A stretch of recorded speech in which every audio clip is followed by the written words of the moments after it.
வணக்கம். ஜெயந்த் மக்கள் இயக்க தலைவர் பரங்கிப்பட்ட ரிஷிகேஷ் பேசுகிறேன். இன்றைக்கி இந்தியாவில் தேசபக்தி கல்வி இல்லாத காரணத்தால் தான் இன்றைக்கி எல்லா விதமான தவறுகளும், ஊழல்களும், மோசடிகளும், அயோக்கியத்தனங்களும் உருவாயிடுச்சு. 28 ஆண்டு காலமாக தேசபக்தி இல்லாத கல்வியை உருவாக்கிவிட்டார்கள் கடந்த கால ஆட்சியாளர்கள். இந்த நாடு எப்படி சுதந்திரம் ஆகிச்சு, அதுக்கு எவ்வளோ பேர் தியாகம் செஞ்சாங்க, அவங்களுடைய தியாகங்கள் என்ன, அவருடைய வரலாறு என்னென்னு சின்ன வயசுலேருந்து கற்றுக் கொடுக்காதாலும் வந்த தப்பு தான் இந்த தப்பு. இதை செஞ்சது யாருன்னு பார்த்தா 78 ஆண்டு கால ஆட்சியாளர்களுக்கு சாரும். நேதாஜிக்கு முன்னாடியே ஜெயந்த் என்ற முழக்கத்தை உலகுக்கு கொடுத்து, நேதாஜிக்கு முன்னாடி இந்திய தேசிய தொண்டர்படியை வைத்து, ஜெர்மனி உதவி வாங்கிக்கிட்டு, அந்த கப்பல் மூலமாக வந்து எம்டன் குண்டை போட்டு வெள்ளைக்காரனை தாக்கியவர் ஜெயந்த் செண்பகராமன். அவருக்கு இன்னி வரைக்கும் தமிழ்நாடு அரசோ இந்திய அரசோ மரியாதை செய்யலை.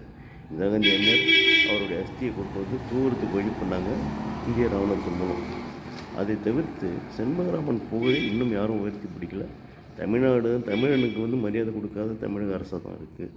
நான் தான் 1989 இதோ ஒரு 100 ஆண்டு காலம் செண்பகராமன்ற ஏப்ரல் பத்திரிகையில் எழுதினேன். அதுக்கு பிறகு ரகமீன்றவர் ஜெயந்த் செண்பகராமன் அவர் தினமணியில் தொடராக எழுதினார். அது புக்கமாக வந்திருக்கு.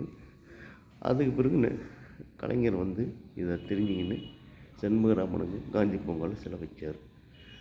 ஆகவே தேசபக்தி கல்வியை உருவாக்கணும், செண்பகராமன் புகழை உயர்த்தி பிடிக்கணும், பாராளுமன்றத்தில் செண்பகராமன் சிலையை வைக்கிறதுக்கு வழி செய்யணும்.